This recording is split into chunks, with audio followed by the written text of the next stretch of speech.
La loi cachée de l'attraction que personne ne veut que vous sachiez. Il y a quelque chose que presque personne ne dit à voix haute, mais que beaucoup ressentent en silence. L'attente que la loi de l'attraction soit comme un sortilège instantané, capable d'apporter entre vos mains ce que votre cœur désire, au moment où vous le demandez. C'est comme s'attendre à ce qu'une lettre envoyée arrive avant même d'avoir été postée. Dans cette attente, il y a une promesse invisible, celle que l'univers répondra rapidement, comme s'il n'attendait que notre demande. Mais c'est là que beaucoup commencent à se saboter sans s'en rendre compte. Bruce Lipton nous rappelle que ce n'est pas seulement la pensée consciente qui façonne la réalité, mais l'environnement interne que nous portons jour après jour. Nos cellules sont comme des jardins vivants, sensibles au climat émotionnel que nous créons. Et si le sol interne est imprégné de schémas répétitifs de doute, de frustration ou de peur, il ne sert à rien de planter des graines d'optimisme le matin.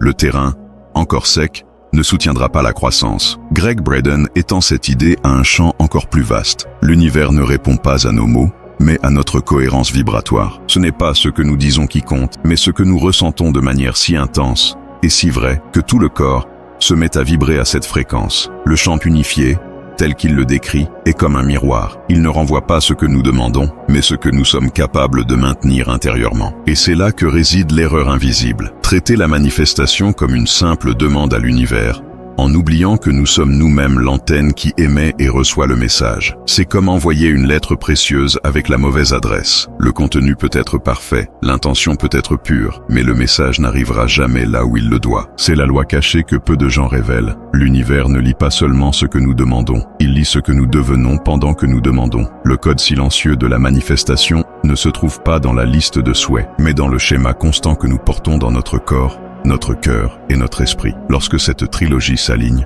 aucune lettre ne se perd, aucune demande ne dévie, car la fréquence sait déjà exactement où livrer. 1. Le bruit qui déforme votre fréquence. Ce n'est pas toujours le grand traumatisme, la grande déception ou l'émotion intense qui sabote ce que nous essayons de créer. Souvent, c'est l'accumulation silencieuse des micro-émotions qui traversent notre journée. Un soupir de frustration en regardant l'horloge, une pensée d'incrédulité en voyant une nouvelle, un léger malaise lors d'une conversation. Ce sont de petites vagues qui, additionnées, changent le cours de la marée intérieure sans que nous nous en apercevions. Ces pics de désalignement agissent comme des interférences sur un signal radio. Nous pouvons diffuser une musique calme, mais si quelqu'un frappe constamment à la porte, l'oreille se disperse et l'harmonie se brise. Dans le champ vibratoire, chaque micro-émotion est comme ce coup insistant, interrompant la clarté de la fréquence que nous essayons d'émettre. Bruce Lipton explique que le corps interprète ces micro-émotions comme des signaux pour ajuster sa chimie. Un moment d'irritation non résolue peut déclencher une cascade de réactions hormonales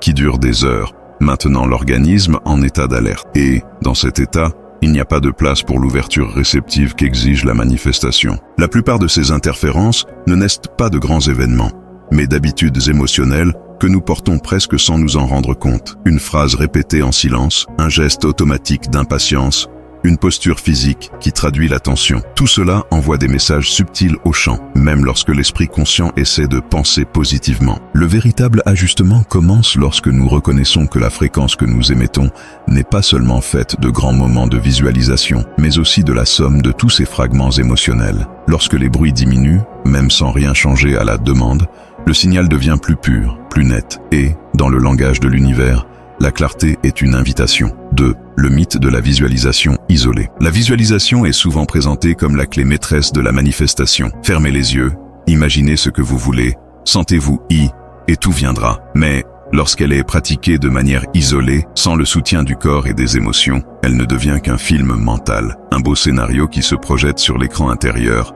mais qui ne trouve pas le chemin pour devenir réalité. La raison est simple, le subconscient est le véritable pilote automatique de notre vie, comme l'explique Bruce Lipton. Il répond moins à ce que nous pensons consciemment qu'à ce que nous ressentons de manière répétée et constante. Si l'esprit crée des images brillantes, mais que le corps reste prisonnier d'anciennes émotions, le subconscient interprète que la réalité est toujours celle que l'on ressent et non celle que l'on imagine. Cette déconnexion est comme regarder un film de voyage tout en restant assis au même endroit. Les images peuvent être inspirantes, mais elles ne génèrent pas de mouvement réel. C'est pourquoi tant de visualisations se transforment en rêveries agréables.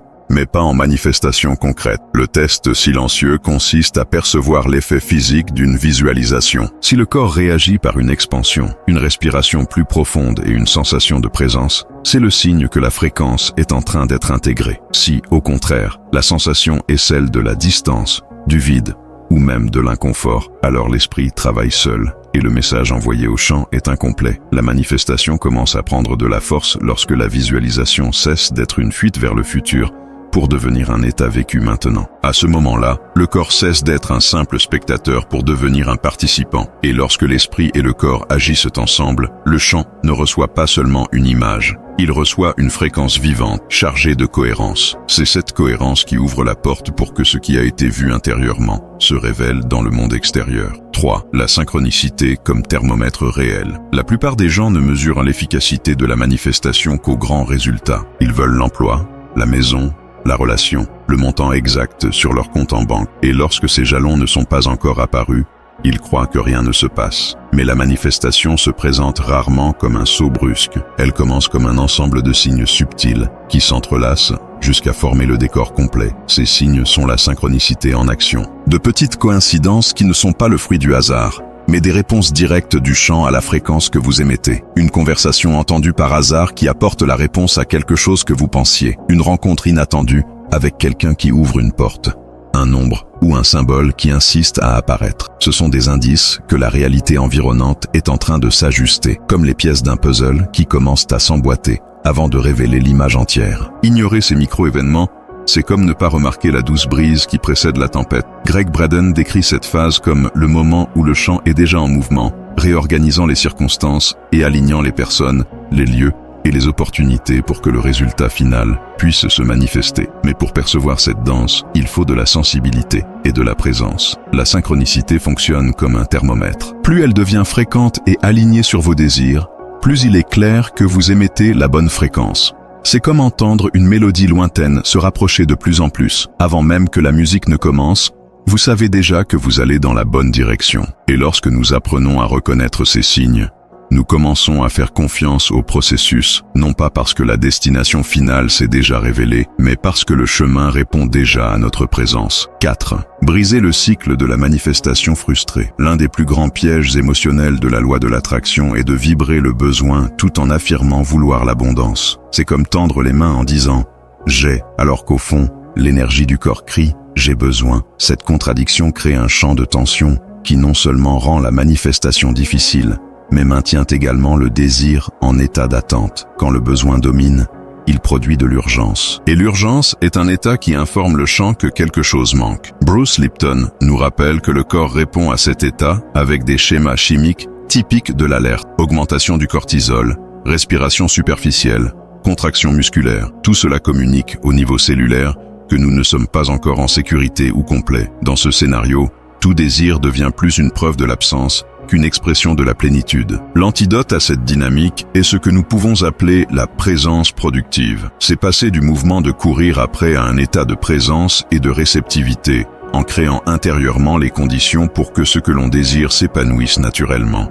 Cette présence n'est pas de la passivité, mais une culture consciente de l'environnement intérieur. Elle implique de choisir des pensées, des émotions et même des stimuli physiques qui renforcent la fréquence que nous voulons émettre. Créer un environnement mental et physique favorable, c'est comme préparer une serre pour une plante rare. La température, la lumière, l'humidité, tout est ajusté pour que la croissance se fasse sans effort. Dans la manifestation, cela signifie aligner les habitudes, les mots et les sensations qui soutiennent la vibration désirée, de manière à ce que le corps non seulement accepte le nouvel état, mais le reconnaissent comme naturel. Lorsque le besoin se dissout et que la présence prend sa place, la fréquence ne porte plus le poids de l'attente. Et c'est à ce moment que le cycle de la manifestation frustrée se brise, car le message envoyé au champ cesse d'être une demande urgente pour devenir une affirmation tranquille. Ceci fait déjà partie de qui je suis. Le secret n'est pas un secret, c'est une syntonisation. Ce que nous appelons souvent le secret de la loi de l'attraction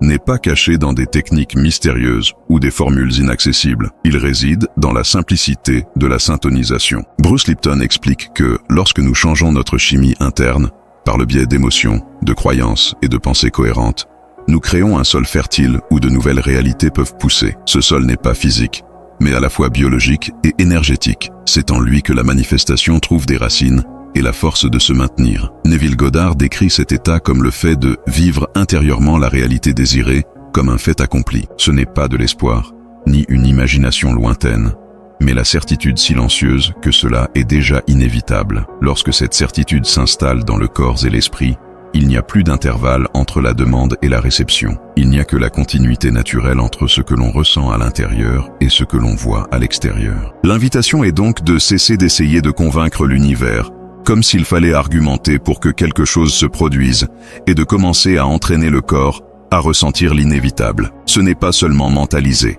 c'est apprendre à chaque cellule à reconnaître la nouvelle réalité comme familière, jusqu'à ce qu'elle devienne le schéma dominant. La métaphore finale est simple et précise. Une radio ne demande pas à capter la musique. Elle n'implore pas que la station réponde. Elle s'ajuste simplement à la bonne fréquence, et la musique vient. Il en va de même pour la manifestation. Lorsque la syntonisation est claire, la réponse est inévitable. Le secret, au final, n'a jamais été un secret. Il s'agissait, et il s'agira toujours, de s'aligner sur la fréquence qui contient déjà tout ce que vous cherchez.